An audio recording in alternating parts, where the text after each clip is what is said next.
Olá pessoal, nós damos continuidade então ao nosso tema do último discipulado e esse é um conteúdo exclusivo. Eu quero falar um pouquinho hoje sobre essa disrupção espiritual que está acontecendo no mundo. A disrupção por si mesma ela é incontida, ela não pode ser parada. É um movimento rumo ao futuro que não pode ser impedido. Essa é a natureza de qualquer coisa disruptiva. Coisa nenhuma nesse mundo, no outro mundo, pode impedir. Como disse Victor Hugo, é como a ideia cuja hora é chegada. Ela não pode ser parada. E esse movimento de Deus na história, e todo esse movimento tecnológico, e todo esse movimento espiritual, todo esse avanço de um avivamento para as nações, ele não pode ser parado. A única coisa que quer se opor a ele e vai ser atropelada é o que nós discorremos no último discipulado online, e agora eu quero dar alguns complementos para você nesse momento. Eu nasci em 1968 e nesse ano Louis Armstrong cantava What a Wonderful World, and I think to myself, what a wonderful world. Era um cântico contra todos os pessimistas e todos os terroristas. Eu vejo árvores verdes, rosas vermelhas também, vejo-as florescer para mim e para você, e eu penso comigo mesmo, que mundo maravilhoso é esse? Eu vejo o céu azul e nuvens brancas, o abençoado dia claro e a sagrada noite escura, e eu penso comigo mesmo, que mundo maravilhoso é este? As cores do arco-íris são tão bonitas no céu, estão também nos rostos das pessoas que passam. Eu vejo amigos se cumprimentando, dizendo, como vai você? Eles estão realmente dizendo, I love you, eu amo você. Eu ouço bebês chorando, eu os vejo crescendo. Eles vão aprender muito mais do que eu jamais vou saber. E eu penso comigo mesmo, what a wonderful world, que mundo maravilhoso.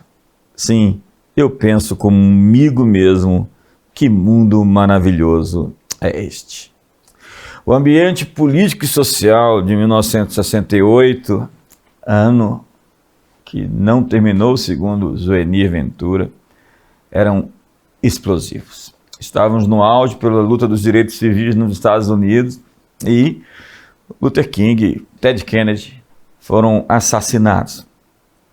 O mundo foi para as ruas então protestar. O movimento hippie tomava as ruas com a proposta de uma nova espiritualidade, tentando substituir então a fé cristã. Sexo livre, drogas, rock and roll, paz e amor. Um ano de protestos com pedras, fogo, coquetéis molotov, pichações e muitos slogans vazios. Slogans sem sentido, românticos. Imaginação no poder. É proibido proibir. Logo depois a Madonna disse, quebre todas as regras, depois faça novas regras e as quebre outra vez. Barricadas em todo o mundo, Berlim, Praga, Chicago. Pichações como as barricadas fecham as ruas, mas abrem caminhos. Nos Estados Unidos, a guerra do Vietnã. Paris, o símbolo maior de todos os protestos. Na terra do iluminismo ainda, uma mulher tinha que pedir permissão ao marido para falar em público. Na primavera de Praga, os protestos foram esmagados a ferro e fogo pelos tanques soviéticos por Moscou. A década de 60 foi chamada de os anos de chumbo, um tempo em que os velhos modelos entraram em crise e que nasciam os da geração X, como eu, assim, sou dessa geração. Os que nasceram agora, estão nascendo, são chamados de a geração alfa, como se algo novo estivesse acontecendo ou começando agora. As sementes daquele ano estão gravadas na história. O romantismo de 68, no entanto, foi substituído por um espírito prático que não aceita mais discursos, mas ações. A rebeldia deu lugar à disrupção, à inovação e à criatividade. 50 anos depois, nós vemos a polarização política sem precedentes no mundo, Os autoproclamados libertários guerreiam contra todos os chamados reacionários. É um mundo de extremos, uma era dos extremos, como diria Eric Hobsbawm, no século XX, o século curto. Então, uma elite progressista quer dizer para nós o que nós devemos fazer, falar, o que nós podemos comer, o que nós devemos acreditar. Eles acreditam naquilo que eu explanei um pouco mais, chamado de a realidade do consenso. Nós não temos uma verdade, nós fabricamos, editamos. A verdade é o que a gente deseja que ela seja. Então, no mundo sem fundamentos, tudo é permitido. Como diz Dostoiévski no seu Irmãos Karamazov, sem Deus, tudo é permitido. O salmista, no Salmo 11, diz no verso 3, em se destruindo os fundamentos, o que poderá fazer o justo? Voltai às veredas antigas, aos caminhos antigos. É a solução. Então, nós estamos vendo nascer uma geração com atitude que interrompe processos velhos para iniciar novos. Isso é bom em um certo ponto. Mas se nós destruirmos os fundamentos de uma casa, a casa vem abaixo. E foi isso que propôs, então, aquilo que foi definido pela história da teoria crítica de Horkheimer, da Escola de Frankfurt. Então nós vemos o início se encontrar com o fim encontra o começo. E essa provocação feita por todos esses intelectuais que gerou a revolução sexual trouxe uma conta muito alta para todos nós. Eu sou de uma geração que tinha duas doenças sexualmente transmissíveis, as afamadas, famigeradas DSTs. Hoje nós temos pelo menos 30. E elas complicam a vida de muita gente. Porque a imoralidade e perversão sexual sempre tem um preço. Então, DSTs, AIDS, abortos, filhos indesejados, muitos traumas psicológicos, virou agora moda, né? A psicologia inventou 200 novas, a APA, a Associação de Psicologia Americana, ela cadastrou 200 novas psicopatologias. Então, todo mundo tem um toque, um tique, um TOD, é um maníaco compulsivo, é uma doença do medo, do tipo a síndrome do pânico. E as pessoas até abraçam para si uma identidade como se elas fossem realmente enfermadas, adoecidas, e fossem isso. O sucessor do Freud, que mora ali em Notting Hill, no bairro famoso de Londres, Adam Phillips, que diz que nós nunca fomos tão infelizes, tão vazios. E nós realmente somos fruto desta contracultura que dizia, eu fiz sexo e eu não feri ninguém, use camisinha, mas não tem camisinha para a alma. Não tem camisinha para o cérebro. As escrituras continuam em voga e elas são mais atuais do que o dia de amanhã. E essa defraudação emocional destrói a personalidade. Nada destrói tanto o ser humano do que a imoralidade sexual. O castigo da perversão sexual é a destruição da personalidade do indivíduo, onde ele vira pasta. Ele fica assim, sem consistência. É alguém sem solidez, sem firmeza. Hoje as doenças são virais, há injeções, e para cada 19 das DSTs, das 25 ou 30, 19 não tem cura. Dá para enganar as estatísticas. É um mundo bem complicado, onde a conta chegou para aqueles que não têm os limites necessários nessa anomia, falta de lei. Pecado é também, além de harmartia, errar o alvo, a anomia, a ausência de um limite. Limites existem para proteger você. Aqui na minha casa, por exemplo, tem um muro para proteger você do Simba. Porque se o Simba encontrar você, você corre um grande risco de ficar mais do que arranhado. Então, as pessoas estão bem arranhadas porque quebraram limites. E a Bíblia diz que aquele que ultrapassa um muro, uma cobra o morderá. Aquele que cava uma cova, nela cairá. Em 1960, segundo Josh McDowell, 1 em cada 60 adolescentes sexualmente ativos contraía DSTs. Nos anos 70, 1 em cada 47. Hoje, 1 em cada 4. É uma epidemia. O quanto é caro, então, para o governo cuidar das pessoas doentes com DSTs? Será muito mais barato para todos nós ter políticas públicas pela família. Estamos pagando um alto preço pelo sexo irresponsável. A gente falar no genocídio que está sendo produzido pelas pessoas que estão morrendo de doenças sexualmente transmissíveis. Uma das maiores causas de depressão, perda de autoestima, tem a ver com os números de relacionamentos sexuais. Quanto mais relacionamentos sexuais uma pessoa tem, menos capacidade de se ligar em uma só pessoa. Não existem preservativos para o seu coração. Sexo não é um ato particular entre dois indivíduos, é uma questão de estado. Quando você faz sexo com uma pessoa, você está transmitindo fluidos corporais e por causa de um ato particular entre dois indivíduos, milhares de pessoas podem ser infectadas. O governo não deve legislar sobre isso? Sim. A igreja não pode se pronunciar sobre esse assunto? Claro que sim. É ser moralista, legalista? Por que o governo tem que gastar milhões com AIDS, HPV, órfãos da AIDS? Quanto cada adolescente grávida custa para um contribuinte? Se você se torna pai na adolescência, você atrapalha seus estudos, sua vida profissional e tantas outras coisas. As pessoas estão perdendo o seu cérebro, seus neurônios atrofiaram e não há preservativos, camisinhas para cérebros. A pornografia, segundo Josh McDowell, é o monstro mais destrutivo. Ela vicia mais do que cocaína. E ela troca o mundo real por um mundo fantasia. É o sujeito que troca a esposa para ter um caso com a imagem. Que vergonha. Que ultraje. É um vício pior do que qualquer outro narcótico. Existe no cérebro um hormônio de ligação chamado ocitocina. As mulheres produzem ocitocina em 4 diferentes ocasiões.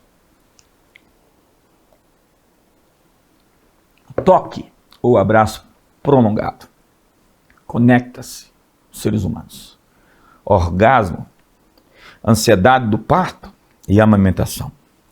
O propósito da ocitocina é criar um elo de ligação de forma fisiológica entre pessoas, amigos, maridos e filhos. Ocitocina é a química da fantasia, do romantismo, dos óculos de cor-de-rosa e como tudo na vida pode ser bem utilizado ou mal utilizado. Quando há troca constante de parceiros sexuais, a ocitocina não cumpre o seu elo de ligação, pois perde a cola e faz conexões frágeis. Pessoas de conexões frágeis. É o espírito do tempo. O que o alemão chamava de Zeitgeist, a pós-modernidade, no nosso caso. Onde a verdade não existe, é uma convenção social. E nós cristãos assim afirmamos ser de Cristo e pensamos como Platão, como Aristóteles, como Epicuro ou Zenão do estoicismo. Estamos realmente recheados de ideias de Yuval Noah Harari, Steven Pinker e outros pensadores da era moderna, Sartre, Foucault, Derrida, Simone de Beauvoir. É incrível se chamar cristão, falar que é de Deus, ter a Bíblia como referencial fixo de conteúdo axiológico e, de fato, não honrar esses valores. Sabe, nós fomos discipulados em um outro tipo de evangelho e eu sinto dizer que nós temos que reevangelizar a igreja. Temos uma presença do Espírito do Tempo em nossas comunidades mais do que nós gostaríamos de conhecer. Fomos plasmados numa visão esquerdista, marxista. E nós precisamos desconstruir esses ídolos conceituais do nosso século. Eu li um livro fantástico. Pena, eu não trouxe agora. Nancy Peace, Verdade Absoluta. É um calhamaço de 600 e poucas páginas, mas que traz tantos valores e princípios sobre a ideia do design inteligente, dentre tantos outros tesouros que lá existem. E Peirce fala sobre a grade em que você pode avaliar qualquer filosofia ou qualquer religião a partir da lógica da ideia de criação, queda e redenção. Criação, queda e redenção. Dentro do budismo, dentro do islamismo, dentro das filosofias e das religiões seculares, como diria Voegelin, Eric Voegelin, falava que alguns movimentos políticos, as religiões políticas, têm cara de seita, jeito de seita, procedimento de seita, tem até dízimo. É incrível como hoje, ao invés da Bíblia, é o Manifesto Comunista. E ao invés de Jesus, é Marx. Ou algum desses outros pretensos suplentes da divindade. Então, toda religião ou sistema filosófico explora essa grade. Criação. As origens básicas. Tem uma cosmogonia em cada uma dessas antigas civilizações, como a babilônica, no princípio era um caos aquoso, e Marduk lutou contra Tiamat, o grande dragão. Ou a mitologia dos gregos, que é bem parecida, quando os titãs lutam contra Zeus, contra Poseidon e contra o Hades. Os três irmãos que dividem o mundo depois de vencer e governam supostamente, na verdade, equivocadamente. Então, criação é de onde tudo veio, quem somos nós e como chegamos até aqui. A queda diz que há alguma coisa errada nesse mundo, gente. Qual é a fonte, então, desse mal? E qual é a fonte do sofrimento? O que deu de errado? O que há de errado? E a redenção é a cura. O que podemos fazer para colocar o mundo em ordem? Como corrigir nosso mundo? Pouca gente atentou para a influência de Jean-Jacques Rousseau. Eu estive na casa dele em Genebra, comprei o contrato social dele em francês. Só comprei para ter, porque eu não leio francês. E Rousseau tem uma influência tão impressionante em nossa vida hoje, no cinema e principalmente na nossa pedagogia. Ele não cuidou de nenhum dos 6 filhos que ele tinha. Ele era um pai desnaturado, muito ingrato, cuidado, protegido, adotado e um renegado. Uma pessoa raivosa, amargurada, que se tornou um profeta da morte. Rousseau e o seu pensamento é primordial para entender o mundo moderno. Para Rousseau, dizer sim a um casamento seria o mesmo que dizer sim para a sua autonomia. E hoje a autonomia está em moda. Nós temos essa construção do espírito do tempo, passando pelo racionalismo, pelo positivismo, pelo iluminismo, pela modernidade, pela pós-modernidade, onde agora essa ideia de ser absolutamente autônomo, radicalmente autônomo, ficou simplesmente impressa na ideia do personal space, meu espaço pessoal. Por favor, não entre aqui. Se você entra em Nova York, em um elevador e chega muito perto de alguém, alguém já pede licença, falou, você invadiu meu território. Como ser pastor, entrar na vida, no coração, discipular pessoas em um mundo pós-moderno cuja privacidade é um Deus? Não entre na minha vida e não me julgue, eu sou juiz final dos meus atos, afinal de contas eu sou Deus, sou Lúcifer, eu me basto. Essa ideia pós-modernista de criar bilhões de Lúcifers na Terra. Gente que não presta conta, gente que não é transparente, gente que não é obediente, gente que não tem relacionamentos profundos, só aqueles, como Rousseau preconizou, que foram do meu agrado. Afinal de contas, eu vivo para mim. Eu quero ser feliz, como dizem muitos psicólogos aos seus pacientes. Seja feliz, faça o que é bom para você. Então, ao dizer sim a um casamento, você já não é mais autônomo. Daí a cultura dos solteiros, a cultura do baixo compromisso, a cultura do ficar, do sexo sem restrições e relacionamentos sem anéis. A natureza humana seria então entendida quando somos isolados de todas as relações sociais. A moralidade, leis, costumes, tradição seria o estado da natureza. O estado da natureza. O bom selvagem, já viu essa história? Bom mesmo é o índio que não teve contato com o branco. Aí vai lá o pessoal evangelizar e tirar esses santos do seu estado primitivo, primal, básico, de pessoas tão honestas e boas. Me conta outra história, porque esses selvagens se comiam, se devoravam. Eles cavam buracos até hoje e enterram crianças vivas. Você me dizer que o homem nasce bom, essa é a grande máxima da doutrina de Rousseau. O homem não é mau, o homem nasce bom e o sistema o fez mal.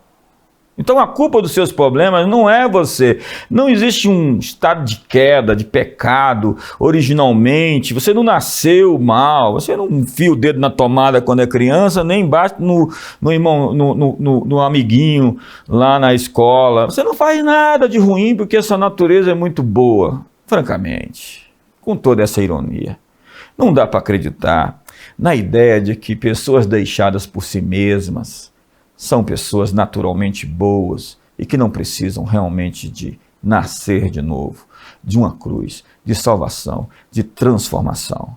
Então, isolados das nossas relações sociais, moralidade, leis, costumes, tradição, seria esse estado da natureza, onde a gente tem um grande símbolo sobre isso, que é o Avatar, gente. James Cameron. A influência da filosofia de Rousseau dentro do cinema é incrível. Chega então um sujeito de olho azul dentro de uma máquina, dando tiro nos coitados dos índios que estão ali em estado de pureza, e eles fazem até a redenção da morte do animal. Tão bonito tudo aquilo, e aquela árvore, a natureza, Gaia, e a adoração, a terra como se fosse alguma coisa realmente divina, esse panteísmo primordial. Do monismo ao panteísmo. Mono é um, então eu sou um, o universo é um, eu me basto. Seu nome é Lúcifer. Adorar o diabo não tem nada a ver, ser satanista não tem nada a ver com adorar o diabo. Invocar Diana, Asmodeus, Nosferatus, Jezabel, Lúcifer. Adorar Satanás, ser satanista, é o mesmo que adorar a si mesmo, porque é isso que Lúcifer fez consigo, se tornou o centro. Eu não sou o centro, Deus está no centro. Eu não faço a minha vontade, eu tenho um dono, eu tenho um Senhor, eu chamo Jesus de Senhor e isso não é um apelido. Eu vou obedecê-lo, a despeito dos meus desejos, do que eu quero fazer. Eu estou prostrado. Esse é o significado de adoração, proskuneo, prostração, total rendição à sua vontade. Rousseau discipulou, mentoreou, use o nome que quiser, Robespierre, aquele sujeito da Revolução Francesa, lembra? Rousseau morreu um ano antes de a Revolução Francesa vingar, em 1789, Marx, Lenin, Mussolini, Hitler, Pol Pot, Mao Tse-tung foram influenciados decisivamente em sua filosofia. Vamos então à grade, criação, queda e redenção de Nance Peace acerca da filosofia de Rousseau. Primeiro, para Rousseau, a criação Na criação, o substituto do jardim, do paraíso, é o estado de natureza. Não nasce mal. O primeiro ser humano, então, é informe, indeterminado. Nada mais que um animal dócil, pacífico e feliz. Quem tem filho sabe que não é assim. Nascemos no pecado. Todos pecaram e carecem da glória de Deus. Somos imperfeitos por natureza. Precisamos de um Salvador. Precisamos de uma ponte, de uma cruz que nos leve até o Pai. Eu sou o caminho, a verdade e a vida. Então, o fundamento da vida social para Rousseau não é a família, é o individualismo. É radicalmente o ser. A definição de natureza humana é não ter natureza, ser livre para criar a si mesmo. O eu desimpedido de laços morais ou cívicos que não escolheu. Então presta atenção nisso. Isso é muito fundamental. Não escolheu. Se eu tenho um pai e não escolhi esse pai, não foi fruto da minha escolha, ele não pode ser meu pai. E nem tampouco minha mãe, nem tampouco meus irmãos. Veja que dessa ideia surge toda essa visão de gênero e de que sexualidade não é uma questão biológica, mas uma construção social. Então temos um indivíduo aqui sem ligações, atômistico, solitário, autônomo e luciferiano. Esta é a criação. A queda para Rousseau é a civilização ou a sociedade. A sociedade é o problema, o sistema. A frase famosa de Rousseau é: o homem não é mau, ele é produto dos meios. Mas, então, como eu sou um eu autônomo, eu devo escolher com quem terei laços, e toda relação que não foi produto da minha escolha é tirania, seja família, casamento, igreja, clã ou raça. Para ele, as relações sociais não são sociais, mas secundárias ou derivadas, criadas por uma escolha individual. É a autonomia radical pessoal. Se liberte dos seus papéis sociais para encontrar o seu verdadeiro eu. Para Rousseau, a sociedade é opressiva, impondo padrões, regras, a partir das relações sociais, como igreja, casamento, família e trabalho. A redenção para Rousseau seria o Estado. O Leviatã é engraçado, ou totalmente desgraçado. A ideia de que todo individualismo radical resulta em tirania, em despotismo, em Pol Pot e seu Quimé vermelho, em Mao Tse Tung e seus campos da fome, em Stalin e o seu Holodomor, morrer de fome, Ucrânia. A ideia então seria destruir toda a ordem social e reconstruir um ideal a partir do zero, que transformasse a natureza humana e criasse o novo homem. Entenda que tudo está interconectado. Destruir a ordem social foi então a égide da desconstrução de Derrida ou da escola de Frankfurt, com a ideia de derrubar o pilar fundamental da civilização ocidental, a família, para obter então as garantias da revolução, a destruição da propriedade privada, que obviamente seria então controlada por um grupo elitista de gente, um Estado central, que dissesse a nós todos como viver, e assim seríamos todos escravos dessa distopia. Então, esse novo homem aparece em outras figuras como Nietzsche, do Umbersman, o super-homem, sem os sentidos, sentimentos e fraquezas da humildade, misericórdia, compaixão, amor, que para ele eram defeitos de caráter. Então cabe para essa nova ordem, o Estado, impor sua própria definição sobre a natureza. Já que ela não existe e pode ser criada à natureza humana. É no mínimo estranho pensar que o individualismo radical sempre desemboca nessa tirania, nesse estatismo radical. Indivíduos isolados e sem ligações devem sua lealdade unicamente ao Estado. Gente, não foi isso que aconteceu com a Rússia, com a União Soviética? A palavra paredes têm ouvidos nasce de lá, porque qualquer coisa que fosse dito contra o Partido Comunista dava em Gulag.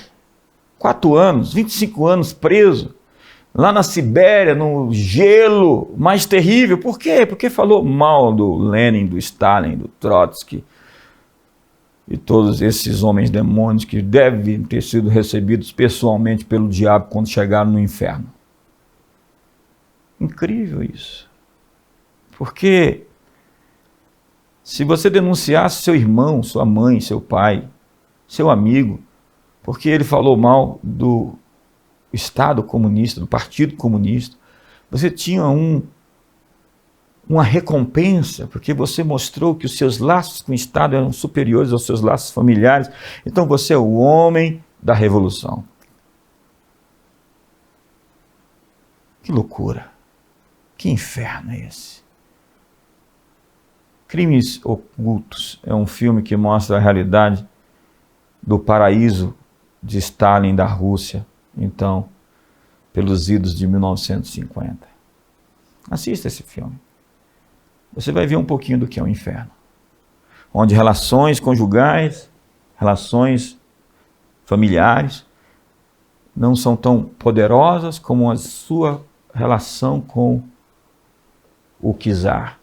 Chame do que quiser. O Deus, a divindade, esse culto à personalidade hoje tão bem explorado pelo seu Xi Jinping, presidente da China, do Partido Comunista Chinês. Então essa é a distopia dos Jogos Vorazes. Você gostou de assistir? Um grupelho de gente mandando em toda a gente. Ou do Oblivion, do Divergente, Blade Runner. Tantos filmes mostrando a história de uma elite progressista, porque essa é a ideia do progressismo político, que governa todos os outros humanos, caóticos, imbecis, estúpidos, que não conseguem tomar decisões corretas, então nós vamos tomar decisões por eles. Quem são vocês? Foram eleitos? Não, não fomos, somos simplesmente semideuses. O Estado, então, controlaria cada aspecto da vida. É o pesadelo de George Orwell e a sua Revolução dos Bichos, ou o seu 1984, o Big Brother. Todo mundo está sendo filmado, cerceado, investigado. Cuidado, o grande irmão está olhando para você. Isso é Rousseau. Vamos falar de Marx agora. Que é outra religião. É uma substituição à fé cristã. A doutrina marxista reza que temos que nos livrar daqueles que nos oprimem. Então vamos submeter à grade de Nancy Peirce a religião marxista. Primeiro, criação. Para o marxismo, a criação vem de um universo material não estático, contendo em si mesmo o poder de movimento, mudança e desenvolvimento. É o materialismo filosófico ou o materialismo dialético. A matéria como força motora, um Deus primordial. Isso é gnosticismo. Lenin dizia: podemos considerar o mundo material e cósmico como o ser supremo, a causa de todas as coisas, o criador do céu e da terra. Isso é naturalismo científico. Isso é Carl Sagan. Ele pegou essa ideia de Marx. Ele até copiou a adoração a Deus. Simplesmente tira Deus do trono e coloca a matéria como eterna e inteligente, capaz de conduzir a história.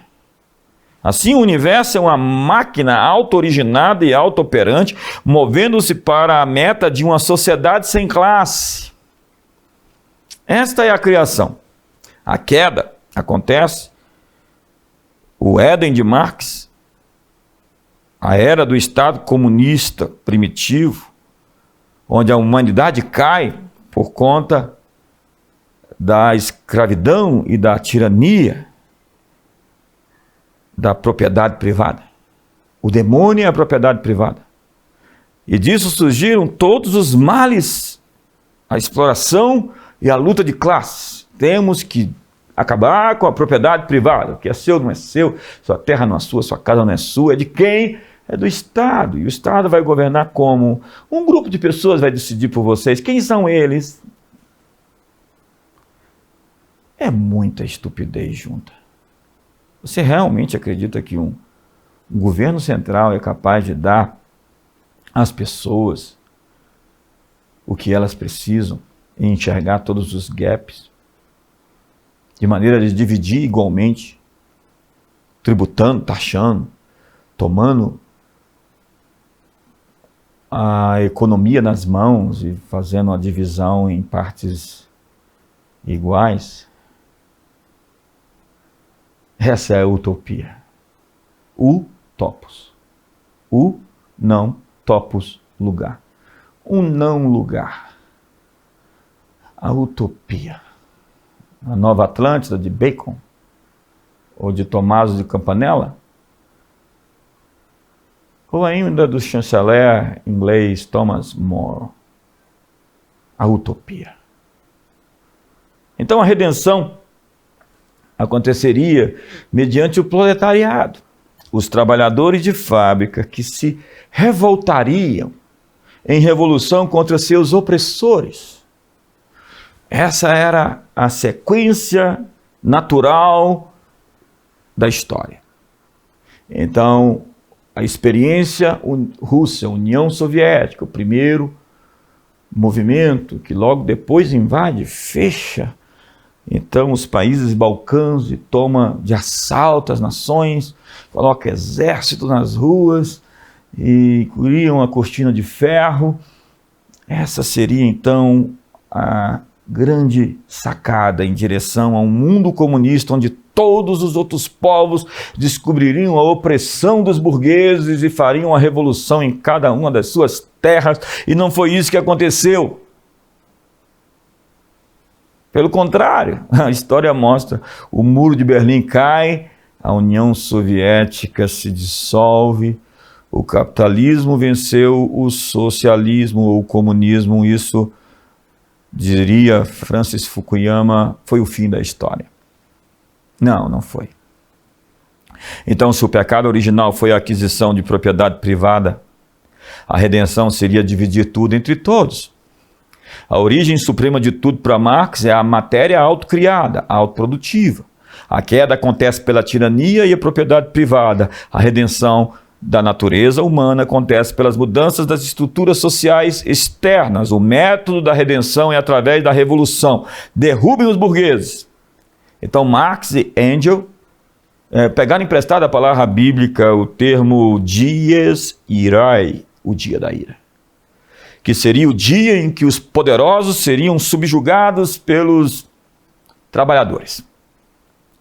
A ideia, então, do fim da história seria a vitória do comunismo e o conflito desapareceria. Mas o fim do mundo, o fim da história não é utópico, ele é cristópico. Jesus é o fim da história. O comunismo é uma religião onde a esperança religiosa sobrenatural produz um zelo revolucionário e mundano. O Winston Churchill chamava o comunismo do evangelho da inveja. O marxismo fracassou. Quando o Nikita Khrushchev apresentou ao mundo o saldo da destruição de Stalin, todos perceberam, de fato, a grande tragédia que essa ordem comunista é capaz de provocar no mundo. Mas o marxismo morreu como uma besta, que morreu, foi ferida de morte. E ele se reinventou. em várias tonalidades de vermelho. Tem até o marxismo rosa. Então, Adorno, Horkheimer, Erich Fromm, Herbert Marcuse se juntaram na escola de Frankfurt, no que foi conhecido a partir de meados de 1920. E esta é uma outra história.